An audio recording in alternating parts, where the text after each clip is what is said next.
and welcome to a co-production of WION and VOA. I'm Susan Tehrani, live from New York. Let's start you off with our first story. Ukraine's president on Thursday wrapped up his U.S. public relations blitz for military support and shared his 10-point peace plan in meetings on Capitol Hill, at the Pentagon, and at the Oval Office with U.S. President Joe Biden. VOA's Anita Powell looks at the diplomatic, performative aspect of the Ukraine conflict from the stage that is the White House. Ukraine's counteroffensive is moving inch by painful inch to try to reclaim Russian-held territory. But the public relations blitz, led by Ukrainian President Volodymyr Zelensky, is tearing its way from the United Nations in New York, where he appealed to the global community to embrace his peace plan, to Capitol Hill, where he appealed to legislators for $24 billion in aid to support the war effort, to the Pentagon, where military officials reaffirmed their support, and from there to the biggest stage of all, the White House. He held his 6th in-person meeting with President Joe Biden on Thursday. And together with our partners and allies, the American people are determined to see to it that we do all we can to ensure the world stands with you, and that is our overwhelming objective. Today I'm in Washington to strengthen our coalition to defend Ukrainian children, our families, our homes, freedom and democracy in the world. And I started my day in the U.S. Congress to thank its members and to people of America for all the big, huge support. This trip to a capital thousands of miles from the front matters, analysts say. What Biden is doing by giving Zelensky this platform is saying this issue matters to us. This U.S. national interests are on the line here. And so we need to be paying attention to what Zelensky's saying and the requests that the Ukrainians are making. On Thursday, Biden announced a new package of military assistance that includes air defense capabilities and artillery. VOA asked the administration if they fully support Zelensky's 10-point peace plan, which he's been shopping to world leaders for nearly a year. Each of the individual elements of the peace plan, if you sat one of them down, sovereignty and territorial integrity, food security, ecological security, nuclear safety, to us, it's not even a question whether we agree. Of course we do. These are just basic principles of the international system. They're consistent with the UN Charter, and we have said that President Zelensky's vision for a just peace is fully consistent with the United Nations Charter and with kind of decency and common humanity. But before there can be peace, Biden is asking Congress for $24 billion to fund Ukraine's war effort. On Thursday, Speaker of the House Kevin McCarthy remained noncommittal, but members of his party expressed support. They need it, and they're going to get it. I said, the majority support this. I know there's some dissension on both sides, but I said a war of attrition is not going to win this. And that's what Putin wants, because he wants to break the will of the American people and the Europeans. We can't afford a war of attrition. We need a plan for victory, and we need to do it soon. That urgent question is something that resonates, from the ornate surroundings of the West Wing to the wasted wreckage that Ukrainians used to call home. How much longer can this go on? Anita Powell, VOA News, the White House. Joining us with additional analysis is VOA's Jessica Stowe. She's live at the White House. Hi, Jessica. So the question many are asking is whether Congress is finally closing in on funding the government before the September 30th end of the federal fiscal year, or are we going to expect a shutdown for non-essential services? Yeah, it's pretty dicey right now. We've had several proposals by House Speaker McCarthy, and he hasn't been able to get them through. They are currently not going to be working through the weekend. They've been asked to be on standby. The White House is asking Congress for an additional $24 billion US, and that factors into this because there are Republicans who object to giving more money to Ukraine. They have concerns about how it's being spent and how it's being monitored. This group of Republicans, some 70 over the summer, could be smaller this time, they can hold up legislation because there's such a narrow Republican majority in the House, and within the House Conference of Republicans, there's a significant number of conservatives or hardline Republicans who are objecting to this. They're also objecting to just passing a continuing resolution as opposed to a full spending bill as well. So that's a factor in the negotiations as well. And several House Republicans have told VOA that additional funds for Ukraine might have a better chance if they are just passed by themselves and not as part of an overall spending package to fund the government. So that's also at play. Congress so far has approved $113 billion to go to Ukraine. However, that did not happen when the Republicans held the majority in the House. Susan? And what happens if Ukraine doesn't get the additional funding and there is a government shutdown? A real question, right? Because they are depending on more weapons deliveries, the F-16s, the training for them, the Abrams tanks, other types of missile launchers. And a Department of Defense spokesperson told Politico this week that a shutdown would delay the delivery of the promised weapons that have already been laid out as a pledge to Volodymyr Zelensky. A shutdown could halt them. It could also stop that military training. And obviously that's key here because there are a number of new pieces of equipment that have been given to Ukraine. So without training, they're not going to be able to use them on the timeline that they would desire. And there are also these new missile launchers, tanks and aircraft.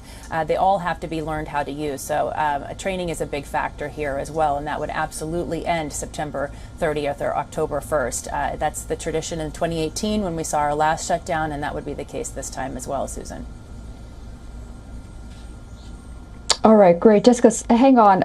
Stay with us and update us on the next story that I'm about to share with our viewers. To mark the 10th anniversary of China's Belt and Road Initiative, China will host an international forum in Beijing next month. Ahead of that event, Hong Kong held a Belt and Road Summit. Reporter Cindy Sui asked participants what they thought of a new competing infrastructure initiative to connect India, the Middle East, and Europe as well. Take a listen. More than 70 countries are represented at this conference in Hong Kong. From government officials to entrepreneurs, many of them are here to seek investments for infrastructure projects as part of China's Belt and Road Initiative, which primarily aims to connect countries through trade. While these participants say they are committed to the BRI, they're also open to working with a competing initiative that connects India, the Middle East, and Europe. That includes Henry and Duka Aruregu from Nigeria. At the border area, as many as can be possible. Khalid Mohammed Al-Jassim from the United Arab Emirates doesn't think countries will have to choose between the initiatives. We're open for any country, we don't choose. Some participants from countries that have joined the BRI say having competition from the IMEC could mean better deals for the nations along the routes.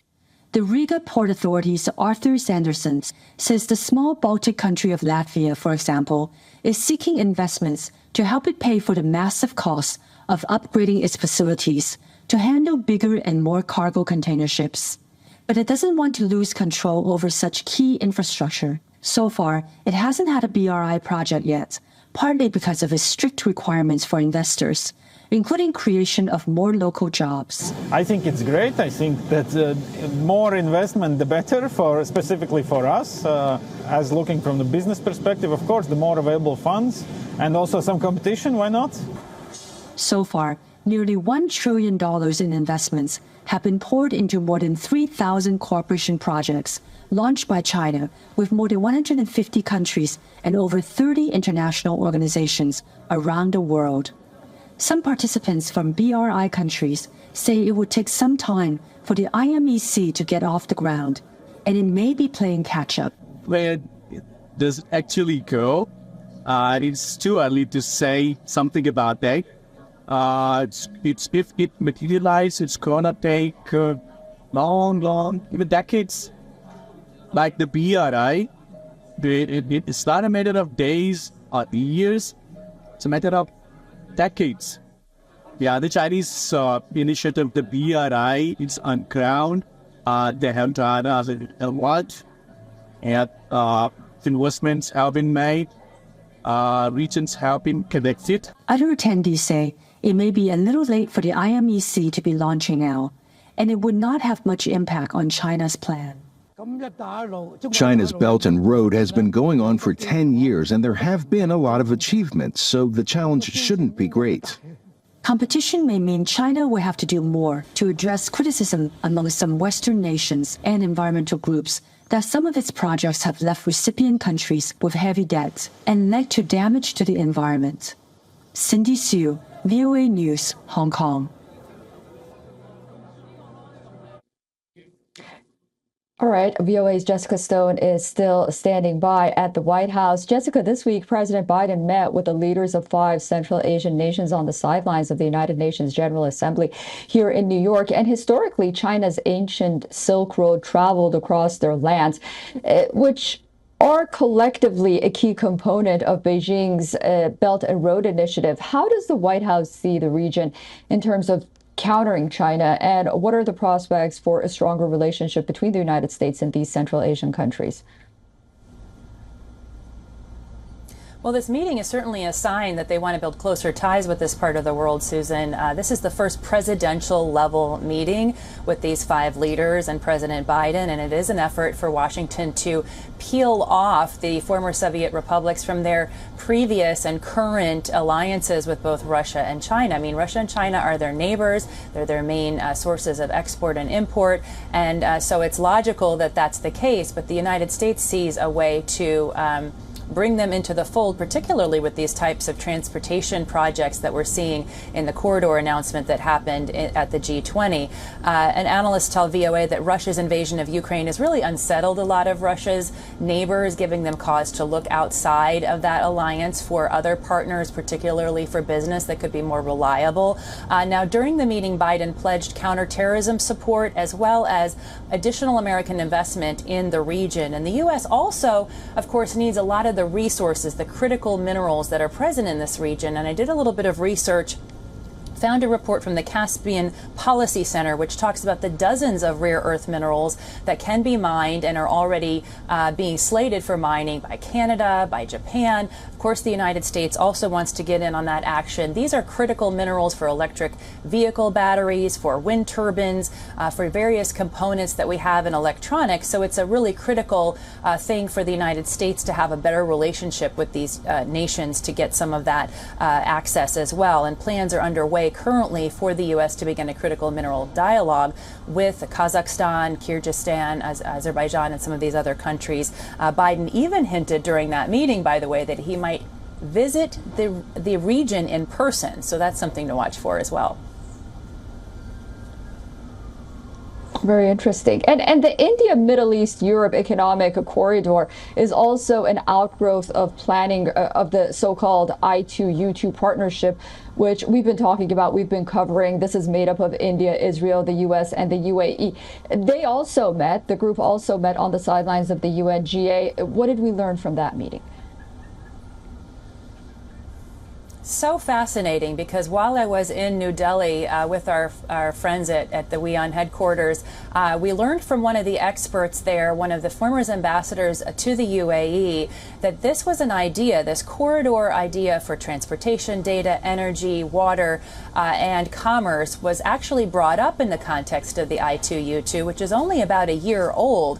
And so the outgrowth of this, the execution of the announcement for the MOUs so soon after the I2U2 is really a big deal to all of those involved. And what they launched this week was a website that will be run through the U.S. State Department, will push for and try to become a platform for proposals for public-private partnerships in the context of what companies might want to do with transportation, data, water, energy, all of these things that the corridor is trying to facilitate between Europe and India via the Middle East. And so that is really the next step in terms of facilitating not just the federal investment from these governments. And we do expect to hear by the end of the year, according to Jake Sullivan, some more meat on the bones of some sort of timeline. And we still don't, of course, have a cost as what this is going to cost. But this is an indication that these countries want to move forward with some private partnerships.